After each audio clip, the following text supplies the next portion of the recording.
Fellow Ghanaians, I'm in your homes this evening to talk about a matter that has generated a lot of heat in our country these past few days.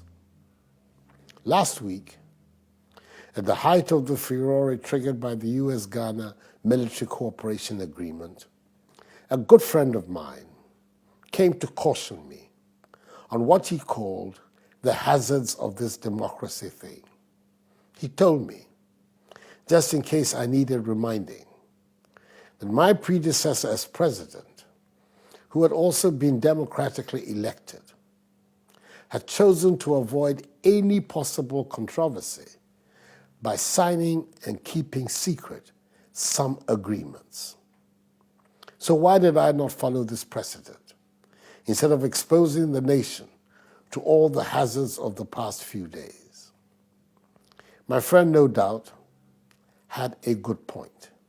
Indeed, I acknowledge that there are many very well-meaning citizens who would have preferred the peaceful process of arguments reached behind closed doors to the furore of the past few days. Yet far from being daunted, I take what has happened not to be symptomatic of the hazards of democracy, but of a show of the strength of democracy in action. We're seeing, being displayed before our very eyes, not the triumph of disorder, but the value of openness in governance and of the need, the crucial need, for the people to be fully and accurately informed. You cannot claim to believe in democracy unless you have faith in the people, faith in their inherent goodness, faith in their capacity to make the right decisions, given the right information. It is this faith in the people that has shaped my entire political career, and it is this faith that propels me to lead an open and transparent government. I was fully aware of how such agreements had been handled in earlier administrations. But I decided that under my watch, any such agreements should be subject to the appropriate scrutiny of the people's representatives in Parliament, in consonance with the requirements of accountable governance and the teachings of the Constitution. After all, you, the Ghanaian people, had voted massively for change. Therefore, there was simply no way my government would ever keep hidden from you, the people, agreements of such a nature. I believe that the fallout from this decision only shows the growing maturation of our democracy. But for this decision to be open about this agreement, how else would we, the people of Ghana, have ever known that for several decades, Ghana has had defense and security cooperation collaborations with the United States of America? How else would we have known that in some instances, we have provided them with facilities for the movement of personnel and equipment to help some of our neighbors who are facing security and health challenges?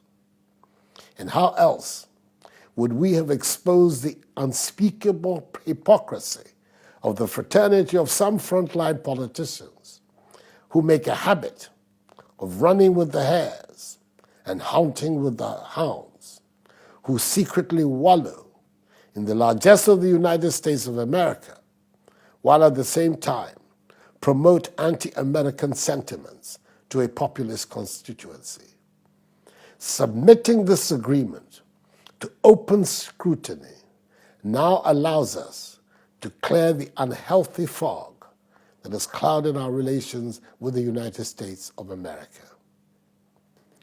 The conduct of Ghana's foreign policy and its relations with the nations of the world has happily been traditionally above the passions of partisan politics, allowing for the normal differences of approach which will sometimes occur. Our foreign policy has been consistently bipartisan, and no successor government has found the need to tamper with any agreement of a non-commercial nature entered into by its predecessor. We respect the age-old norms of international diplomacy that when a country is accorded privileges and concessions to another, these are not removed or altered by a successor government, unless firstly, the conditions under which they were granted have been reversed, or secondly, there's proven evidence of abuse. My government came to know that Ghana had entered into a cooperation agreement with the United States of America in 1998, 2000, and under the government of my predecessor in 2015. We were satisfied that the conditions which necessitated the agreement, namely the creeping threat to the peace of the region, had not disappeared. If anything, the threat had increased, and therefore the need had arisen for continuing with our cooperation. No suggestion had ever been made that the United States of America had abused any of the privileges or concessions granted under any of these agreements, and it would have thus been deemed an unfriendly act to attempt to deny them any concession granted them under these agreements. Fellow Ghanaians, above everything else, the crux of the matter is this. Ghana has built a formidable reputation for its contribution to peacekeeping around the world. Although these peacekeeping operations have always been under the aegis of the United Nations, no one doubts the fact that they have been made possible by the contributions largely of the United States of America. The cooperation agreement which has subsisted, which we have approved, can only enhance the global effort to preserve the peace in our region. It is important also to state that the conditions of the agreement mirror closely the conditions under which Ghana participated in peacekeeping operations under the United Nations. When our troops go on most peacekeeping duties, they do not carry their national passports. They carry their military identity. Quite apart from how this agreement involves the military as an institution, it is worth pointing out that virtually since independence, Ghana has had very fruitful relations with a range of foreign embassies and major international institutions. These include the United Nations, the World Bank, the International Monetary Fund, the African Development Bank, the International Finance Corporation, amongst others. All these agencies enjoy similar conditions as those which the cooperation agreement offers to the U.S. military here. No one has dared suggest that granting these foreign embassies and international institutions these concessions constitute an attack on the sovereignty of Ghana. Nor has anyone also felt that the concessions have in any way worked against the interests of Ghana. Indeed, I have no doubt that it will be the general consensus of all well-informed Ghanaians that this nation has benefited significantly from the presence and activities of these institutions over the past decades. It is clear to me that if the people of Ghana knew the conditions under which foreign embassies and our friendly international institutions operate in Ghana, nobody would have been surprised that a defense cooperation agreement would make such provisions. Such knowledge would have spared many citizens the genuine anxiety and concern they have felt about the agreement. It is my firm belief that the case for openness and transparency in our governance has been clearly demonstrated, and the argument conclusively settled by these events. But we have to take issue with the frontline politicians who have sought to mislead the people in this blatant manner, and those who, for mischievous purposes, leaked the document destined for the scrutiny of Parliament prematurely to a section of the media who then went on to describe it as a secret document. How could a document intended for the consideration of Parliament be described as a secret document? How could anyone who has been in government and run the administration of this nation feign ignorance of the conditions under which Ghanaian troops undertake peacekeeping operations, or the conditions under which our country has collaborated with major international institutions? It is difficult to understand that such people, knowing what they do know, would go about so blatantly to confuse people and go so far as calling for the overthrow of our democracy. A democracy that has become the beacon of good governance in Africa, a democracy that has survived for a quarter of a century and encompassed even the most irresponsible episodes of ill governance in a state of unity and stability, a democracy that has provided the framework for systematic developments in our social and economic welfare and assured us of the longest uninterrupted period of stable constitutional governance in our history?